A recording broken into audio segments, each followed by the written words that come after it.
Hey friends, welcome to my channel and welcome to the Metria Medica series যেখানে আমি সহজে সংক্ষেপে শুধুমাত্র তোমাদের জন্য বিভিন্ন হোমিওপ্যাথিক মেডিসিন নিয়ে আলোচনা করার চেষ্টা করি। আর ফ্রেন্ডস, আজকের ভিডিওতে আমি হোমিওপ্যাথির একটি ভীষণই important, common, effective, useful, most commonly prescribed medicine rhus tox নিয়ে ডিসকাস করব। রসটকস এই মেডিসিনটিকে এটি একটি পলিক্রস মেডিসিন। পলিক্রস মানে কি? এটি আমাদের শরীরের বিভিন্ন পার্টসে ভাইটাল ফাংশন এবং ইম্পর্ট্যান্ট রোল প্লে করে। সাধারণভাবে আমরা সবাই হয়তো জেনেই থাকি যে রসটক্স এই মেডিসিনটিকে আমরা কমন কফ অ্যান্ড কোল্ডে বা ফিভারের ক্ষেত্রে, জয়েন্টস পেনের ক্ষেত্রে, মানে রিউমাটয়েড আর্থ্রাইটিসে বা জয়েন্টসে যে কোনো ধরনের পেন হয় সেই ক্ষেত্রে আমরা ব্যবহার করেই থাকি। কিন্তু আজ আমরা ডিটেলসে ডিসকাস করব কোন কোন ডিজিজ কন্ডিশনে এবং কোন কোন সাইন অ্যান্ড সিমটমসের ভিত্তিতে আমরা এই মেডিসিনটিকে ইউজ করতে পারি। তো চলো দেখে নিই। বাস ভিডিও শুরু করার আগে তোমাদের কাছে একটাই রিকোয়েস্ট, তোমরা যদি প্রথমবার আমার চ্যানেলটাকে দেখে থাকো কিংবা এখনও আমার চ্যানেলটাকে সাবস্ক্রাইব না করে থাকো তো অবশ্যই আমার চ্যানেলটাকে সাবস্ক্রাইব করো আর পাশে থাকা বেল বাটনটিকে অবশ্যই প্রেস করো ফর দ্য লেটেস্ট আপডেট। তো ফ্রেন্ডস, সমস্ত সিমটম নিয়ে আলোচনা করার আগে আমি একটু কয়েকটি ইম্পর্টেন্ট ক্যারেক্টারিস্টিক পিকিউলিয়ার সিমটমসের কথা বলি যার থেকে তোমরা এই মেডিসিনটিকে আইডেন্টিফাই করতে পারবে। তো ফার্স্ট খুবই ইম্পর্টেন্ট হলো রসটক্সের পেশেন্টের কিন্তু মুভমেন্টে রিলিফ হয়। মানে সে যদি বসে থাকে বা শুয়ে থাকে তার প্রবলেমসগুলো আরও বেশি বেড়ে যায়, মানে অ্যাগ্রাভেট হয়ে যায়।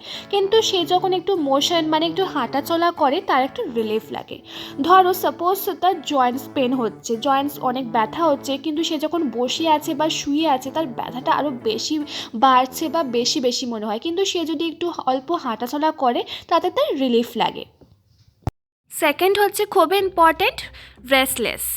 রসটক্সের পেশেন্ট কিন্তু অনেক বেশি রেস্টলেস হয়, মানে সে এক পজিশনে কিছুতে স্থির থাকতে পারে না, বারবার পজিশন চেঞ্জ করতেই থাকে এবং খুব ভীষণই তার শরীরের মধ্যে এক ধরনের ফিজিক্যাল রেস্টলেস দেখা যায়।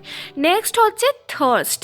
রসটক্সের পেশেন্টের কিন্তু থার্স্ট অনেক বেশি থাকে, যাকে বলা হয় আনকোয়েঞ্চেবল থার্স্ট, মানে সে এতটা বেশি সে তৃষ্ণার্ত থাকে, সে বারবার জল পান করে কিন্তু তাও তার জন্য থার্স্ট মেটে না, এরকম সিমটম দেখা যেতে পারে। আর একটা হলো টং। রসটক্সের টং খুবই এক ধরনের ড্রাই টং থাকে, কিন্তু এই যে টঙের টিপটা মানে একদম সামনের অংশটা অনেক রেড হয়ে থাকে, টংটা ক্র্যাকড হয়ে থাকে এবং তার জিভের ওপর তার দাঁতের একটা ইমপ্রেশন মানে তার দাঁতের চিহ্নগুলো বোঝা যায়। তো এই কয়েকটা সিমটমস হলো রসটক্সের খুবই কিন্তু ইম্পর্টেন্ট সিমটম। এর থেকে তোমরা রসটক্সের পেশেন্টকে আইডেন্টিফাই করতে পারবে। তো ফ্রেন্ডস, এবার আমরা ডিটেলসে দেখে নিয়ে সাইন অ্যান্ড সিমটমসগুলো রসটক্সের। তো ফার্স্টে আমরা কথা বলবো মাইন্ড সিমটম, মানে পেশেন্টের মেন্টাল কন্ডিশন কেমন হবে। পার্সন অনেক বেশি রেস্টলেস হয়, মানে বেডে একবার এই দিক একবার ওই দিক পজিশন চেঞ্জ করতে থাকে, স্পেশালি নাইটে, রাতের বেলা তার মধ্যে এক ধরনের অস্থিরতা দেখা যায়, তার মাথায় বিভিন্ন ধরনের খেয়াল আসতে থাকে, অনেক দুঃখী মানে স্যাড মতো উদাস টাইপের হয়ে থাকে, তার নিজের জিনিসপত্র নিজেকে নিয়ে একটু উদাসীনতার মধ্যে থাকে এবং তার সাথে সাথে অনেক রেস্টলেস হয় যার জন্য, এবং এর সাথে সাথে এক ধরনের অ্যাংজাইটি, ফিয়ার, এই ধরনের মেন্টাল কন্ডিশনে রসটক্স ইউজ করা যেতে পারে। নেক্সট হচ্ছে হেড সিমটম। হেডেকে, তার মাথায় যদি খুবই যন্ত্রণা হতে থাকে, অনেক সিভিয়ার হেডেক হয় যদি ঠান্ডা লাগার কারণে বা যে কোনো কারণে তার অনেক বেশি মাথা ঘুরছে, মাথা ব্যথা করছে, অনেক মাথার অক্সিপিটাল রিজিয়নে মানে এছাড়াও ব্যাক সাইডে অনেক বেশি পেন হচ্ছে, অনেক সেন্সিটিভ থাকে, টাচ করতে পারে না, এত বেশি পেন হয়, মনে হয় যেন তার মাথা একদম ভারী হয়ে আছে, মাথায় কোনো ভারী জিনিস বসানো আছে, এই ধরনের সেন্সেশন হয়। এবং এর সাথে সাথে ভার্টিগো, মানে মাথা ঘোরা, হয়তো সে শুয়েছিল, হঠাৎ করে উঠে দাঁড়িয়েছে, তখন যদি তার মাথাটা ঘুরে যায় বা সে হাঁটাচলা করছে এমনি সেই সময় যদি মাথা ঘুরে যায়, এই ক্ষেত্রে কিন্তু রসটক্স খুবই ভালো কাজ করে। এরপর হচ্ছে আই সিমটম, চোখ যদি সলিড হয়ে যায়, ফুলের মতো থাকে, লাল হয়ে থাকে, আইরিসে যদি কোনো রকম ইনফ্ল্যামেশন হয়ে গিয়ে থাকে, তার থেকে পাস মানে পুঁজ বেরোতে থাকে, চোখের পাতাটা মানে হচ্ছে তোর আইল্যাশেসটা ফুলে থাকে সেই কন্ডিশনে, এবং চোখে যদি অনেক পেন হয়, পেনফুল থাকে, চোখ তাকাতে বা ঘোরাতে বন্ধ করতে চোখ ব্যথা অনুভব হয়, চোখ খোলার সময় অনেক বেশি জল পড়তে থাকে, এর সাথে সাথে যদি তার ফোটোফোবিয়া থাকে, এই সমস্ত কন্ডিশনে কিন্তু রসটক্স ব্যবহার করা যেতে পারে। নেক্সট হচ্ছে ইয়ার সিমটম। কানে যদি অনেক ব্যথা হয়, এত ব্যথা হয় যেন তার মনে হয় যেন কানের মধ্যে কিছু রয়েছে, কানের ইয়ার লেবলসগুলো যে থাকে সেগুলো যদি সলিড হয়ে থাকে, ফুলে থাকে, কান থেকে কোনো রকমের পাস বের হয়, এক ধরনের ডার্ক ব্রাউন কালারের ব্লাডি টাইপের পুঁজ বের হয়, তার জন্য কিন্তু রসটক্স ইউজ করা যেতে পারে, ভালো কাজ করে। নেক্সট হচ্ছে নোজ সিমটম।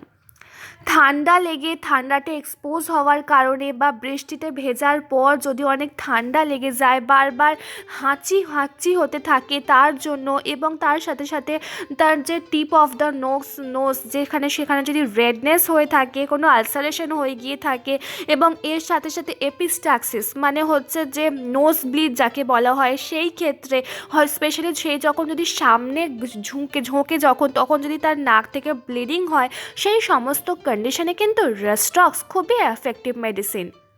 এরপর হচ্ছে ফেসে যদি স্পেশালি যদি ফিভার ব্লিস্টার হয়, মানে হচ্ছে ফিভার ব্লিস্টারের কেস হচ্ছে যে লিপের দুই কর্নারে যে অ্যারাউন্ড দ্য মাউথ এবং চিনে যদি কোনো রকম আলসারেশন হয় সেই কন্ডিশনে, এবং তার সাথে সাথে যদি চিক বোনসে মানে যে চিকের বোনসগুলো থাকে সেখানে যদি ব্যথা হয়, সেন্সিটিভ থাকে, টাচ করতে পারে না, সেই কন্ডিশনেও কিন্তু রসটক্স ইউজ করা যেতে পারে।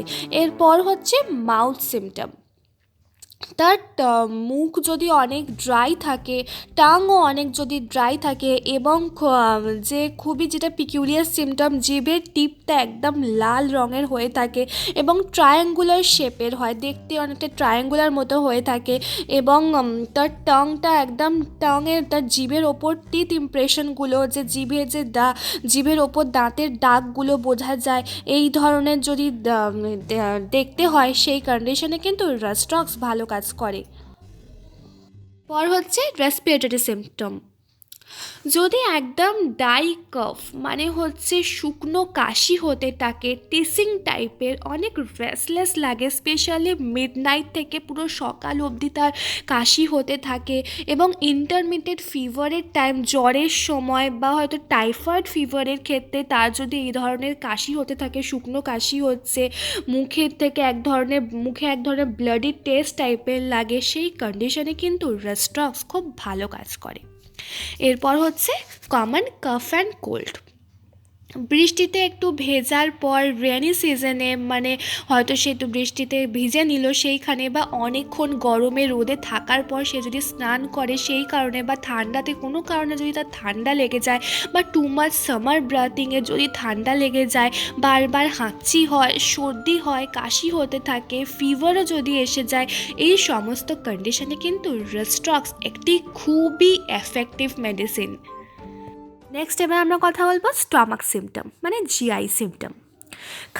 খাওয়ার পর অ্যাবডোমেন যদি একদম ব্লটেড মানে একদম ফুলে মতো যায়, খাওয়ার পর একদম বদহজমি মতো, মানে হয়তো তার নসিয়া মানে গা গুলাচ্ছে, মাথা ঘুরছে, বমি হচ্ছে, এই ধরনের সেন্সেশন হয়, এবং তার থার্স্ট অনেক বেশি হয়, একদম আনকোয়েঞ্চেবল থার্স্ট, মানে তার পিপাসা কিছুতে যায় না, যতই সে জল পান করে মুখ এবং গলা একদম শুকিয়ে থাকে, এই সমস্ত সিমটমের ক্ষেত্রে কিন্তু রসটক্স খুবই এফেক্টিভ মেডিসিন। এরপর আসি আমরা অ্যাবডোমেনে। পেটে যদি তার এক ধরনের ব্যথা হয়, specially tearing type of pain হয়, মানে হয়তো স্পেশালি খাওয়ার পর তার একদম পেটে একটু ব্যথা হচ্ছে, এবং ইনগুইনাল এরিয়াতে সোয়েলিং দেখা যায়, পেন হয় তার জন্য, এবং এর সাথে সাথে যদি ডায়রিয়া মানে লুজ মোশনের কেসে, স্পেশালি টাইফয়েডের ক্ষেত্রে যে লুজ মোশন হচ্ছে, একদম ইনভলেন্টারি স্টুল, একদম সে কন্ট্রোল করতে পারছে না, ডার্ক কালারের স্টুল হচ্ছে, এবং স্টুল করার পর তার যে লিম্সগুলোতে পায়ে অনেক বেশি ব্যথা হয়, এই কন্ডিশনে কিন্তু রসটক্স একটি খুবই এফেক্টিভ মেডিসিন। নেক্সট যেটা খুবই ভীষণ ইম্পর্টেন্ট হচ্ছে ব্যাক এবং এক্সট্রিমিটিস। কোনো রকম কিছু সোয়ালোয়িং মানে গিলে নেবার পর তার যে শোল্ডার থাকে, শোল্ডারের মানে মাঝে, কাঁধের মাঝে যদি অনেক বেশি পেন হতে থাকে, তার সাথে সাথে কোমরে ব্যথা হয়, স্টিফনেস লাগে, স্টিফনেস ফিল হয়, এবং ব্যথাটা যে হয় সেটা বসে থাকলে বা যখন শুয়ে থাকে তখন বেশি মনে হয় বেড়ে গেছে, অ্যাগ্রাভেট হয়ে যায়, কিন্তু একটু মোশানে মানে হাঁটাচলা করছে বা কোনো হার্ড কোনো জায়গায় মেঝেতে যদি সে শোয়, তার যদি একটু রিলিফ লাগে, এই কন্ডিশনে কিন্তু রসটক্স খুবই এফেক্টিভ মেডিসিন। এর সাথে সাথে জয়েন্টস পেনের ক্ষেত্রে, এক্সট্রিমিটিতে যদি পেন হয়, রিউমাটয়েড আর্থ্রাইটিসে, যে কোনো ধরনের জয়েন্টস পেনের ক্ষেত্রে অনেক যদি ব্যথা হতে থাকে, জয়েন্টসে একদম রেডনেস হয়ে গেছে, সোয়েলিং দেখা গিয়েছে, অনেক অনেক জোরে টিয়ারিং টাইপ অফ পেন হয় সেই ক্ষেত্রে, এবং টেন্ডনসে যদি স্প্রেন আসে, স্টিফনেস হয়ে থাকে জায়গাটা, এই সমস্ত কন্ডিশনে একদম যেমন মনে হয় যেন একদম হাতে পায়ে যেন ইলেকট্রিক কারেন্ট লেগেছে, যেমন একটা সেন্সেশন হয় সেই কন্ডিশনে। এবং সায়াটিকার কেসেও কিন্তু রসটক্স একটি খুবই এফেক্টিভ মেডিসিন। নেক্সট হচ্ছে ফিভার সিমটম। টাইফয়েড ফিভারের ক্ষেত্রে টাইফয়েডের সাথে সাথে ইন্টারমিটেন্ট ফিভার, যে হয়তো একটা সময় একটু টেম্পারেচার হাই হয়ে যায়, তারপর কিছু সময় আবার টেম্পারেচারটা নর্মাল হয়, আবার কিছুক্ষণ বাদে বাদে যে নির্দিষ্ট টাইমে জ্বরটা আসে সে যাকে বলা হয় ইন্টারমিটেন্ট ফিভার। সেই ফিভারের ক্ষেত্রে বডিতে যদি অনেক রেস্টলেস দেখা যায়, অনেক থার্স্ট থাকে, একদম গলা মুখ শুকিয়ে থাকে, বারবার তৃষ্ণা পায়, এবং জ্বরের সাথে সাথে ডায়রিয়াও দেখা যায়, এই সমস্ত কন্ডিশনে কিন্তু রসটক্স একটি খুবই এফেক্টিভ মেডিসিন। এরপর আমরা আসি স্কিন সিমটমে। স্কিনে কোথাও যদি কোনো ধরনের র্যাশ হয়, এক ধরনের একদম লাল হয়ে যায়, সলোয়েন হয়ে যায়, অনেক ইন্টেন্স ইচিং হয়, অনেক চুলকায় জায়গাটায় একদম, তার সাথে সাথে আর্টিকারিয়া বা হচ্ছে হারপিসের ক্ষেত্রে বা কোনো রকম ব্যাকটেরিয়াল ইনফেকশন হয়ে গেল, তার কারণে কোনো ধরনের র্যাশ দেখা গিয়েছে, বা যে কোনো হয়তো স্কিনে কোনো রকম র্যাশ দেখা গিয়েছে, সেই সমস্ত কন্ডিশনে যদি জায়গাটা অনেক লাল হয়ে যায়, ইচিং হচ্ছে বা এক ধরনের জ্বালা জ্বালা করছে, এই সমস্ত কন্ডিশনে কিন্তু রসটক্স একটি খুবই এফেক্টিভ মেডিসিন।